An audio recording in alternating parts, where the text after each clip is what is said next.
오늘 말씀의 제목은 들어쓰심이라는 제목으로 하나님 말씀 증거하겠습니다. 여러분 혹시 이런 포스터 보신 적 있습니까? 네. 경찰서 앞이나 아니면 터미널 이런 데 가보면 미아를 찾습니다 라고 해서 포스터를 본 적이 있는데, 아무래도 뭐 경찰서를 제가 갈 일도 없고 또 터미널에 갈 일도 없어서 우연찮게 테레비를 봤는데, 지금으로부터 딱 한 달 전 5월 24일이 미아의 날이래요. 미아의 날. 그래서 그와 관련된 다큐멘터리를 우연찮게 보게 되었습니다. 작년 한 해만 해도 미아로 실종된 아이들이 36명이나 된다고 합니다. 그리고 미아 신고 접수는 그거보다 훨씬 많은 몇천 건, 아니 몇만 건이 된다고 합니다. 그러면서 그 미아들이 어디로 갔는지 도저히 찾을 수가 없다라는 것을 보여주면서 자신의 자식을 찾기 위해서 사람이 많은 거리에서 전단지를 나눠주는 한 어머니의 모습을 보여줬습니다. 저도 이제 아이가 생겨서 참 그 마음이 어떤지는 알 수는 없지만 참 안타깝고 또 그 감정이 어느 정도 이해가 되었습니다. 그러면서 이제 기자가 물었어요. 어머니, 이 아이를 찾을 때 언제까지 이 전단지를 나눠주고 찾을 것입니까? 라고 이야기를 했더니 이 어머니가 하시는 말이 당연히 찾을 때까지 해야겠죠. 그리고 혹여나 그 아이가 죽었더라도 그 시체를 내가 눈으로 보지 않는 한, 내가 그 시체를 만지지 않는 한 저는 이것을 계속 죽을 때까지 할 겁니다 라고 이야기를 하면서 참 마음이 안타까웠던 그런 영상을 본 적이 있습니다. 그러면서 저는 또 사사기가 생각이 났었어요.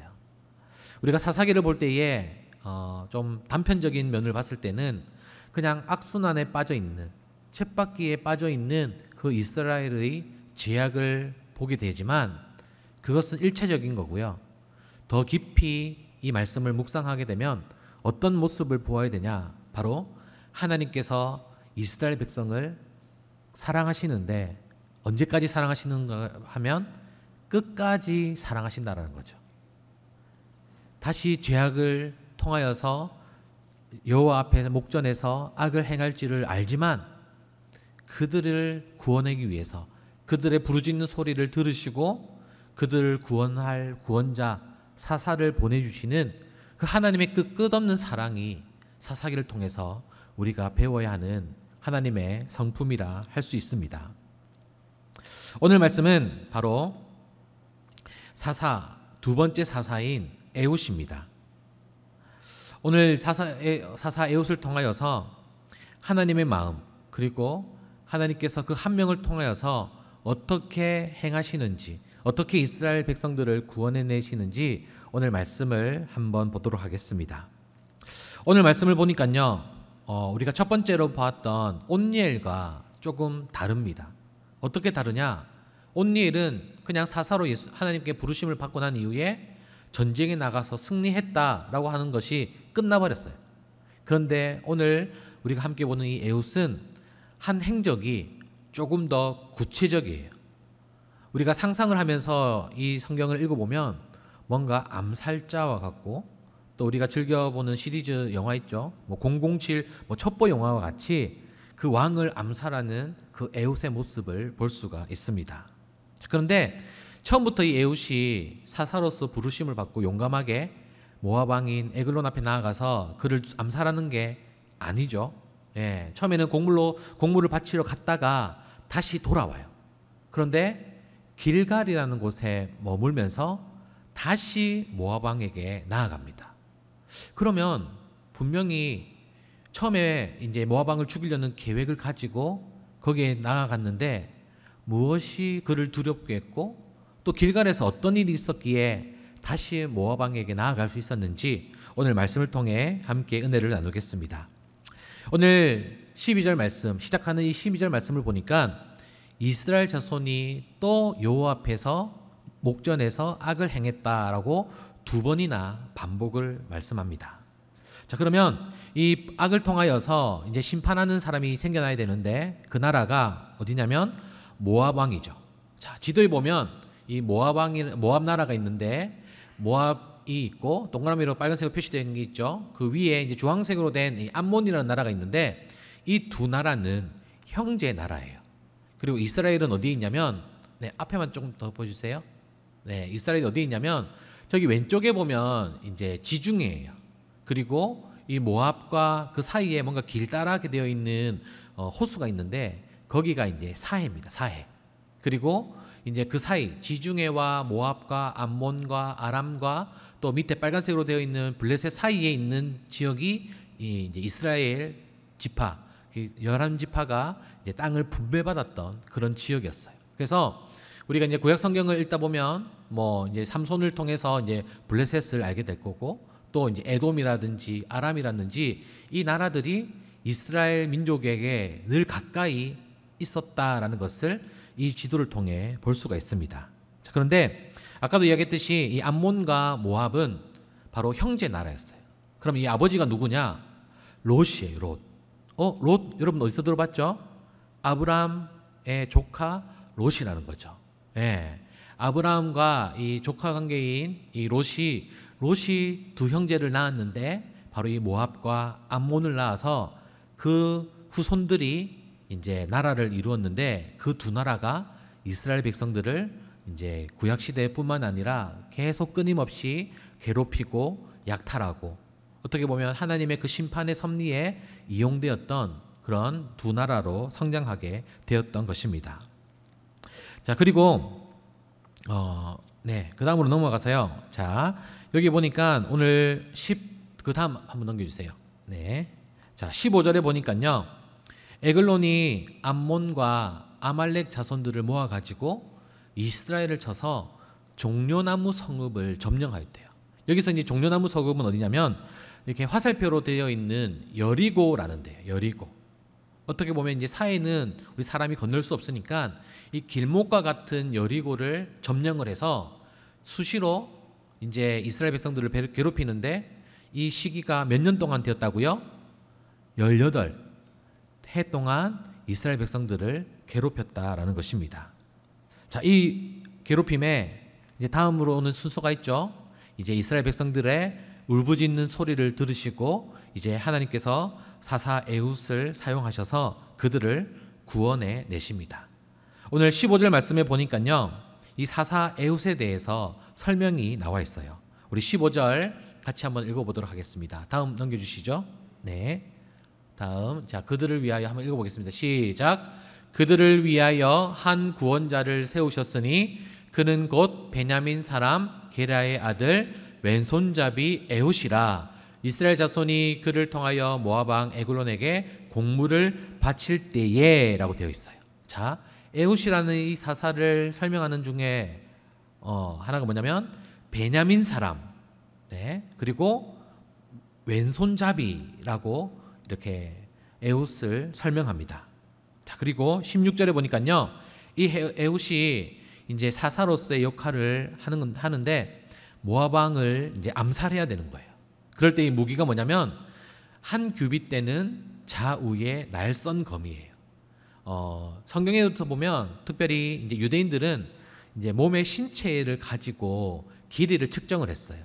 그래서 여기서 말하는 한 규빗은 뭐냐면 이렇게 여러분 팔꿈치 있죠? 팔꿈치에서부터 이 손끝까지 요 길이를 한 규빗이라고 합니다. 예. 그래서 약 45cm에서 50cm 정도가 한 규빗에 되는 길입니다. 그래서 그 칼을 오른쪽 허벅지에 찼다고요? 오른쪽에 찼대요. 왜 오른쪽에 찼을까요, 여러분? 그렇죠. 왼손잡이니까 왼손잡이가 왼손으로 꺼내는 것보다 오른쪽에서 꺼내는 것이 훨씬 편하고 또 뭐 좀 멋있나? 하여튼 그래가지고 네, 오른쪽에 허벅지에 이제 옷 안에 그 칼을 숨겼습니다. 자, 그런데 처음부터 이 공물을 바치러 가면서부터 계획을 했어요. 이 모압 왕을 죽여야겠다. 근데 그 계획을 실행을 하지 못했습니다. 뭐 때문에 하지 못했는지 뭐 에훗의 마음을 뭐 정확히 성경에서는 말씀하고 있지 않기 때문에 잘 몰랐겠지만 아마 이 18해 동안 압제당했던 그 시간들이 아마 에훗을 좀 더 두렵게 했었고, 아무리 하나님께서 말씀하셨지만 자기 앞전에 하나님의 그 은혜가 하나도 없었기 때문에 이 에훗이 하나님만을 의지해서 나아가는 것이 결코 쉬운 생각은 아니었어요. 그리고 이 곡물을 바치러 가면 갈수록 이 모압이라는 나라의 크기와 군사들과 또 왕의 권위를 느꼈기 때문에 자기가 암살하고 난 이후에 어떻게 될지, 혹여나 목숨을 잃게 되지는 않을까라는 염려 때문에 그 계획을 실행시키지 못했던 것 같습니다. 자, 그랬는데 우리 19절에 보니까요, 길갈 근처 그리고 돌 뜨는 곳에서부터 돌아와서 이르되라고 되어 있어요. 여기서 길갈에서 근처부터 돌 뜨는 곳까지 이제 모압 나라에서 다시 이제 이스라엘 자기 집으로 돌아가던 길에 거기를 들렀다가 그곳이 이제 길갈이라는 곳이었는데 거기서 마음을 다시 새롭게 해서 이제 모압 왕을 죽이러 간다라는 거죠. 오늘 말씀의 포인트는 이 길갈이라는 곳입니다. 길갈. 이 길갈이라는 곳은 어느 곳이냐면 12개의 돌이 있는 곳이에요. 12개의 돌. 여호수아 4장에 보니까 이 돌 뜨는 곳과 12개의 돌에 대해서 설명하고 있는데요. 바로 이것은 뭐냐면 이스라엘 백성들이 홍해를 건너고 요단강을 건너고 난 이후에 각 지파의 제사장들에게 돌들을 하나씩 잡으라고 어깨에 매라고 여호수아가 이야기를 합니다. 그리고 그 12개를 모아서 한 곳에 세우는데 그곳을 세우면서 우리 20절과 23절 여호수아 4장 20절, 23절, 24절에 여호수아가 이스라엘 백성들에게 이렇게 이야기를 하는데 우리 앞에 보여주시면 함께 읽어보겠습니다. 자, 20절 함께 읽습니다. 시작. 여호수아가 요단에서 가져온 그 12돌을 길갈에 세우고 23절 너희 하나님 여호와께서 요단물을 너희 앞에서 마르게 하사 너희를 건너게 하신 것이 너희 하나님 여호와께서 우리 앞에 홍해를 말리시고 우리를 건너게 하심과 같았나니 24절 이는 땅의 모든 백성에게 여호와의 손이 강하게 하신 것을 알게 하며 너희가 너희 하나님 여호와를 항상 경외하게 하려 하심이라 라는 거예요. 예, 이 길갈이라는 장소가 뭐예요? 하나님을 기억하는 장소였다는 거죠. 다음번에 한번 기회가 되면 이스라엘 백성들이 홍해를 건널 때랑 요단강을 건널 때랑 다르다라는 것을 한번 말씀을 드리고 싶은데, 여러분 홍해를 건널 때에 자 퀴즈입니다. 모세가 지팡이를 높이 들었더니 홍해가 갈라졌다. 1번. 자 2번. 아니다. 홍해가 지팡이를 땅에 빡 꽂았더니 그 꽂음과 동시에 홍해가 갈라졌다. 2번. 3번. 아니다. 또 다른 방법이 있다. 몇 번이에요? 다 1번, 2번 아니에요, 답이? 네, 여러분 성경을 잘 보셨네요. 예. 또 다른 방법이죠. 1번과 2번은 뭐예요? 우리가 영화에서 뭐 10개라는 영화를 보면 모세가 손을 높이 딱 드니까 막 홍해가 막 갑자기 바람이 팍 불어서 싹 갈라졌잖아요. 그거는 성경적이지 않는 뭔가 이제 흥행을 위해서 그렇게 영화를 조금 과장되게 하였는데, 성경에는 뭐라고 되어 있냐면 이스라엘 백성들이 이제 홍해 앞에서 못 가니까 그 하룻밤을 홍해 옆에서 이제 잠을 자게 돼요. 그랬더니 하나님께서 바람을 일으키셔가지고 밤새 홍해를 가르신 거예요. 그냥 역동적으로 홍해가 짠 가른 게 아니라 이스라엘 백성들이 자고 일어났더니 전날에는 이 홍해 때문에 건너지 못했던 이 바다가 갈라져 있어가지고 그것을 건너게 되었던 거예요. 자, 그러면 홍해는 갈라진 것을 보고 건넜어요. 자, 그런데 이 요단강을 건널 때는 이 모습과 다릅니다. 그때는 그들의 손에 뭐가 있었냐면 법궤가 있었어요. 법궤 안에는 세 가지의 재료가 있었는데 그것은 뭐냐면 아론의 쌍난 지팡이, 그리고 돌판, 십계명이 적혀져 있는 2개의 돌판, 그리고 만나가 있었습니다. 이 3개가 있어서 그것을 제사장이 메고 요단강을 들어갔어요. 그런데 법궤가 잠길 정도로 되었을 때에 요단강이 갈라졌던 거예요. 자, 여러분 한번 상상을 잘 해보세요. 우리 네 명이서 이제 무거운 짐을 지고 이제 경사가 있는 곳을 내려가요. 그러면 앞에 있는 사람이 허벅지라든지 상체까지 젖어야지만 뒤에 사람도 허벅지에까지 물이 차고 들고 있는 어떤 무게, 이제 법궤니까 법궤가 이제 물에 잠길 거 아니에요. 그런데 이 홍해와 이 요단강을 건널 때에는 하나님께서 무엇을 보셨냐? 이스라엘 백성들의 믿음을 보셨다라는 거예요. 법궤 안에 들어있는 하나님과 함께 했던 이스라엘 백성들의 그 은혜를 통하여서 하나님께서 자신들의 벽과 같은 이런 뭔가 나아가려고 할 때 가로막고 있는 그 문제들을 이스라엘 백성들이 홍해 때에는 하나님께서 먼저 보여주셨지만 요단강을 건너 가나안 땅에 들어갈 때는 더 이상 믿음 없는 홍해 앞에 선 이스라엘 백성들이 아니라 광야의 40년을 통하여서 믿음의 확신을 가진 이스라엘 백성들이었기 때문에 법궤를 메고 비록 제사장이 자신의 몸이 담겼다 할지라도 하나님께서 이 요단강을 마르게 하실 거라는 확신이 있었기 때문에 그 법궤를 메고 요단강으로 들어갈 수가 있었던 것입니다. 예. 뭐 좀 잠깐 딴 이야기를 해서 그런데 다음번에 또 기회가 되면 이거에 대해서 좀 더 구체적으로 이야기를 하도록 하겠습니다. 자, 여러분, 그러면 이 길갈이라는 이런 하나님의 은혜가 있고 12개의 돌이 있어요. 그리고 자신의 조상들이 또 자신의 부모님을 통하여서 어떻게 광야 시대가 있었고 애굽을 탈출하게 되었다라는 것을 에훗이 들었다는 겁니다. 그러니까 길갈에서 다시 한 번 더 에훗은 마음을 다짐하고 모압 왕에게 나아가는 것입니다. 여러분에게 길갈과 같은 장소가 있습니까? 내가 낙심하고 내가 할 수 없는 그 걱정과 두려움과 벽이 느껴질 때에 그 문제를 해결받았던, 하나님과 만났던, 그리고 하나님을 기억할 수 있었던 그런 장소가 여러분에게 있습니까? 바라옵기는 이 산성교회가 그런 하나님을 만나는 기억의 장소가 되기를 주님의 이름으로 축복합니다.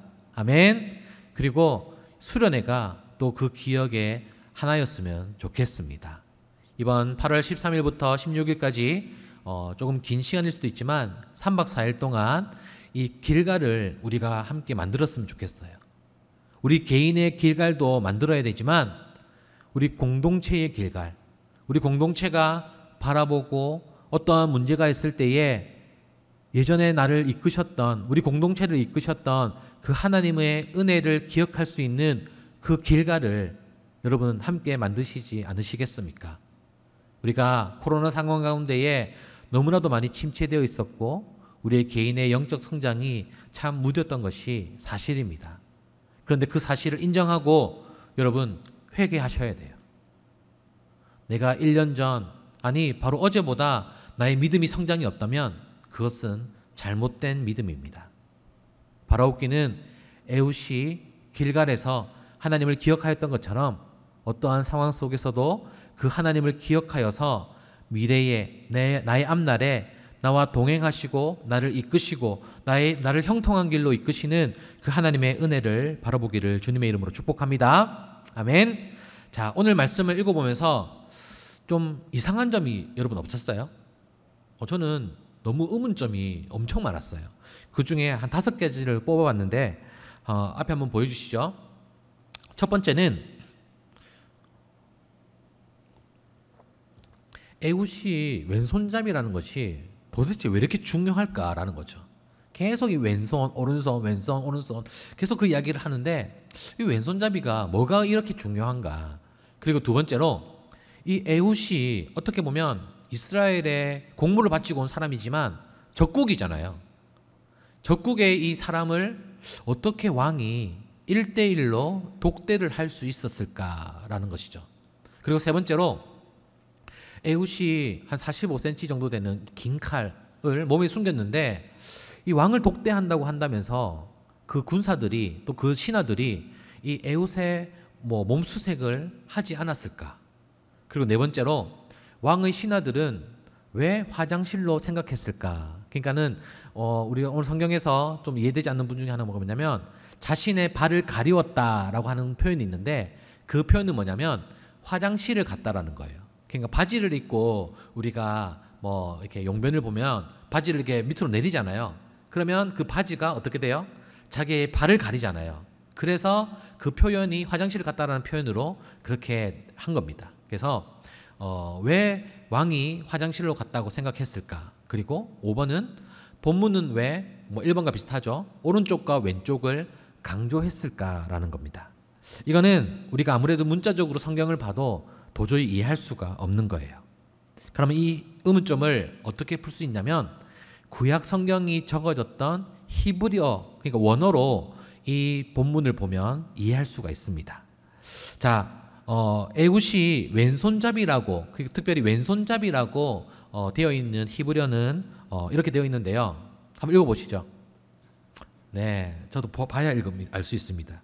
이테르 야드 예미노라는 거예요. 그러니까 우리나라처럼 이렇게 오른쪽으로 이렇게 쓰는 것이 아니라 왼쪽으로 이렇게 쓰고 읽는 거예요.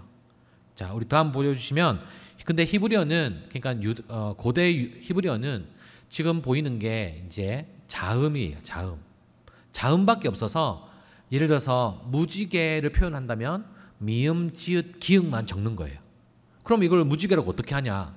앞에 문맥과 뒤에 문맥을 봤을 때에 앞에서 뭐 비라는 단어가 있던지 또 뒤에 뭔가 맞았다, 젖었다라는 단어가 있으면 미음, 지읒, 기읒이 무지개구나 라고 해서 히브리어를 공부하는 사람들이 참 힘들다고 합니다. 그래서 현대에 와서는 이 밑에다가 점을 찍어 가지고 이제 모음인 안지, 온지, 엔지를 표현하는 건데요. 자, 오늘 제가 아까 유심히 봐야 된다고 했던 베냐민에 대한 단어를 한번 보여주시면, 자, 아까 제가 어떻게 읽어야 된다고요?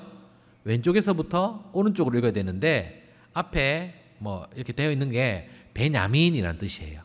벤이라는 단어는 누구의 아들이라는 뜻이고 야민은 오른쪽을 뜻합니다. 그러면은 베냐민 지파라고 한다면 오른손잡이의 아들이라는 뜻이죠. 근데 에훗은 무슨 잡이에요? 왼손잡이에요. 오른손 아들의 지파라고 하면서 베냐민은 왼손잡이에요. 그러면 왜 왼손잡이일까? 자, 다음 한번 넘겨주시죠. 그것은 뭐냐면 이 왼손잡이라는 단어가 우리가 보고 있는 개역개정이 조금 번역이 아쉬워요. 어떻게 되어 있냐면 아까 제가 뭐라고 읽었죠? 이테르 야드 예미노라고 되어 있는데 앞에서 읽어보면 사람, 그리고 다치다, 그리고 손이 오른쪽. 그럼 쉽게 이야기해서 오른쪽 손이 다친 사람, 저지된 사람이라는 거죠. 쉽게 이야기해서 오른손을 쓰는 것이 불편한 사람이에요. 그렇기 때문에 에훗이 왼손잡이라는 거죠. 태어날 때부터 왼손잡이가 아니라 오른손에 사용하는 것이 불편하기 때문에 후천적으로 왼손잡이가 될 수밖에 없었다는 거죠. 그래서 이 당시의 사람들은 당연히 오른손잡이였대요. 그래서 무기를 가지고 전쟁을 할 때도 항상 오른손 위주의 칼을 만들다든지 무기를 만드는 것이 그냥 이 사람들의 생각이었어요. 그냥 왼손잡이에 대한 생각이 전혀 없었던 거죠. 그러다 보니까 이 왼손잡이를 쓰고 있는 오른손이 마른, 오른손을 쓸 수 없는 왼손잡이 에훗을 이 모압 사람들이 봤을 때에 어떻게 했어요?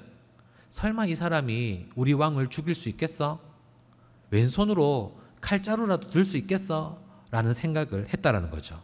자, 그러면 그것을 알고 나서 다음 우리 의문점을 보면 이해가 돼요. 왼손잡이인 게 중요했어요. 그리고 왕과 독대할 수 있었던 거는 이 에훗이 오른손잡이가 아니었기 때문에 왼손잡이였기 때문에 왕을 만날 수가 있었던 겁니다. 그리고 세 번째로 당연히 무기를 사용할 수 없다라고 생각을 했기 때문에 몸을 수색할 필요가 없었던 것이죠. 그리고 왼쪽과 오른쪽이 중요했던 것은 이 에훗을 강조하기 위한 하나의 수단이었다라는 겁니다. 사랑하는 여러분, 오늘 에훗을 통하여서 우리가 깨달을 수 있는 것은 우리의 인간의 눈으로 볼 때에 약해 보이지만 하나님은 그것을 통하여서 들어 쓰신다는 겁니다. 아멘. 우리의 인간의 눈에는 하찮아 보이고 약해 보이고 아우 저 사람 왜 저래? 저렇게는 할 수 없어. 그 모습으로 어떻게 뭘 하겠어? 라고 하는 그 모습을 통하여서 하나님께서는 역사하신다는 거죠. 그 사람 외적인 모습을 보는 것이 아니라 그 사람의 중심을 보시는 하나님을 신뢰하시기를 바랍니다. 하나님께서 쓰임받았던 바로 사사 에웃의 마음이 중요했던 것입니다.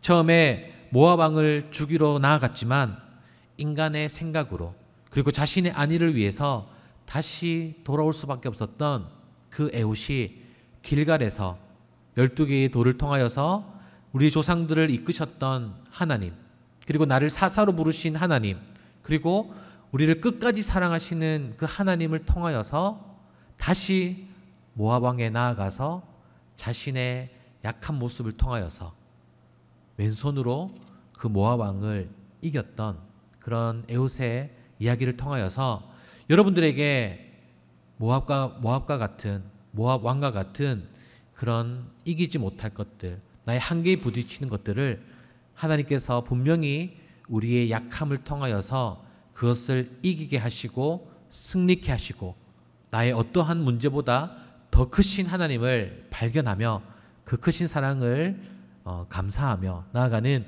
우리 예터 공동체가 될 수 있기를 주님의 이름으로 간절히 축복합니다. 아멘.